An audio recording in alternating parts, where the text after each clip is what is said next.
Hey guys, my name's Alana. Welcome back to my YouTube channel, Mental Health with Alana. If you're new here, please press the red subscribe button and give this video a thumbs up if you'd like to see more. If you want to check out my Instagram, I'll put it up here on the screen. I'd love for you to go check it out. And yeah, welcome to my channel if you're new.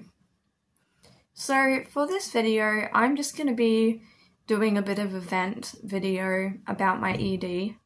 And I don't know whether YouTube is going to take it down or not, so I'm just going to give it a go and try to be as non-specific as I can, so hopefully YouTube won't take it down. So I have an ED. I'll put up on the screen what I have, because I don't want to use words that are going to catch YouTube. Now, I'm very open about this, and I'm very open about the fact that I have one. But I am also very open about the fact that I'm not in recovery at the moment. And it's not something that I want right now. And there are reasons for that, which I don't know whether to go into because I just don't know what's triggering and what's not. I never want to trigger anyone. I think EDs in general are very competitive. It's competitive with yourself and the way that you behave, and you always want to get further and further into what your goal weight is, or, you know, see how long you can go without eating, or, you know, doing ED behaviors that are, you know, to counteract eating or whatever it is, whether it's like exercise or purging or, you know, abusing pills and things to try to lose weight or change the way that you look. And they're also competitive with other people. So people might not understand this, and it may be weird, but EDs are very competitive when it comes to other people who have EDs. And you look at them and you compare yourself to them and you try to be more sick than they are.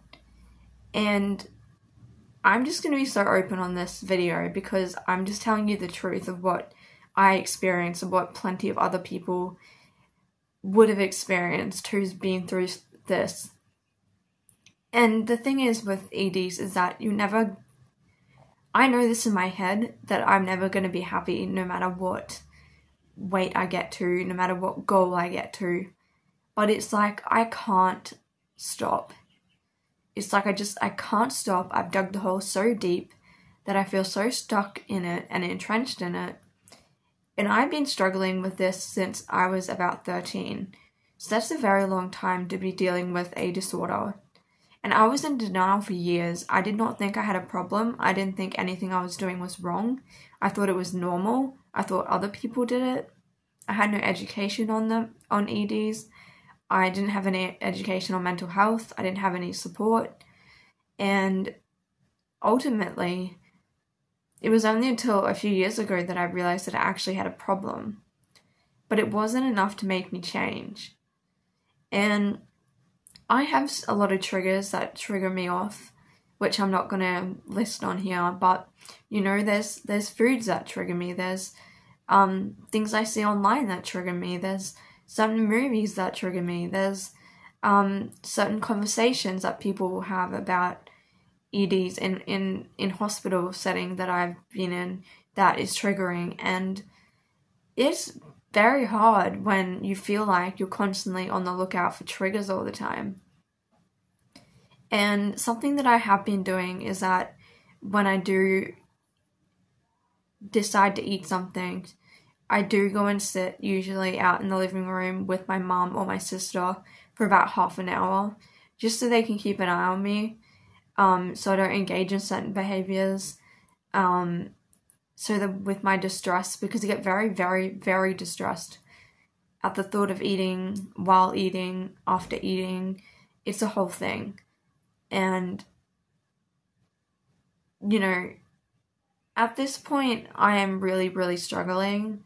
I would say, apart from this depressive episode that I'm in, like, this is something that I'm dealing with the most out of my mental health, and it's taking a tax on not only my body, but my mind.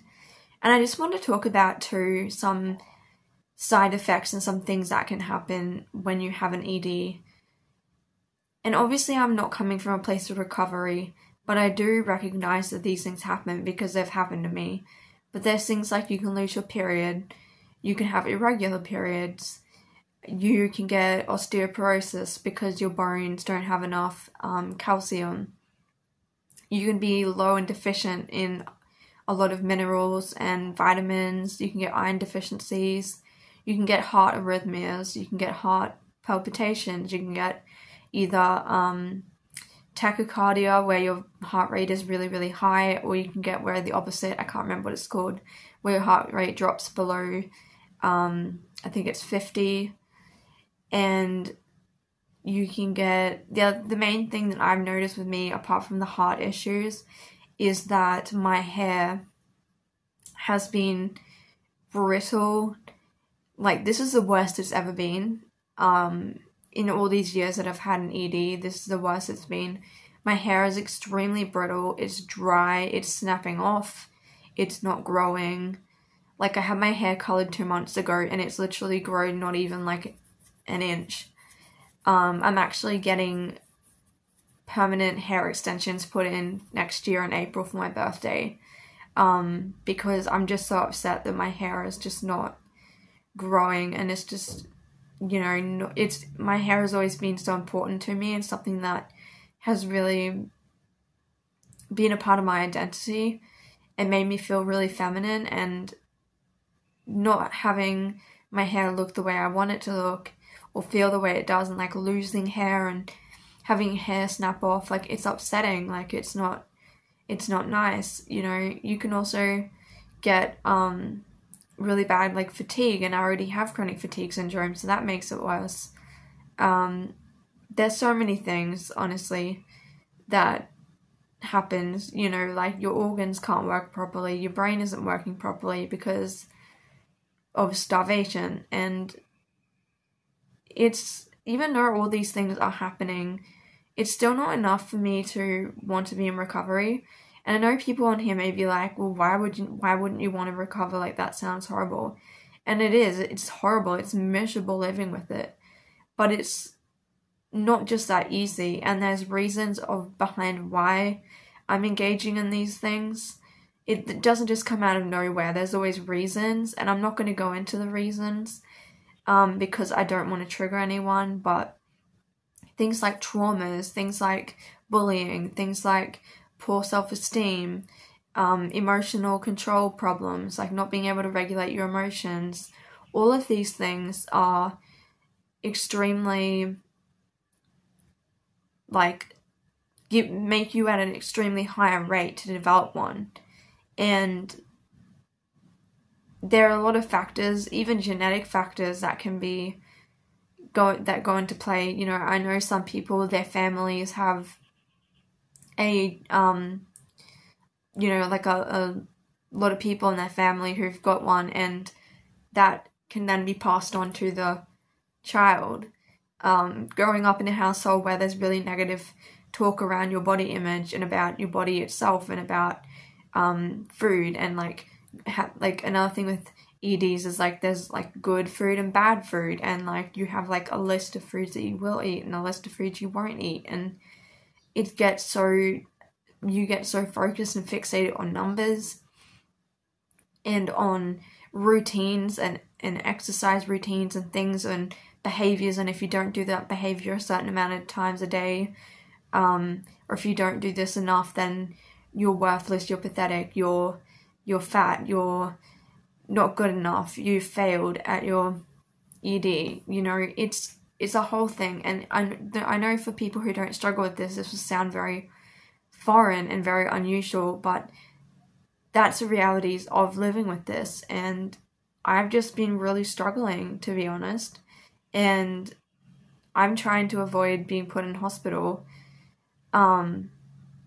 That's where I'm at right now, and I don't want to go into hospital, but the way I'm going right now, it doesn't look very good. And I'm starting to get a lot of, finally my body is starting to catch up after all these years, and it's starting to get physical health issues because of this.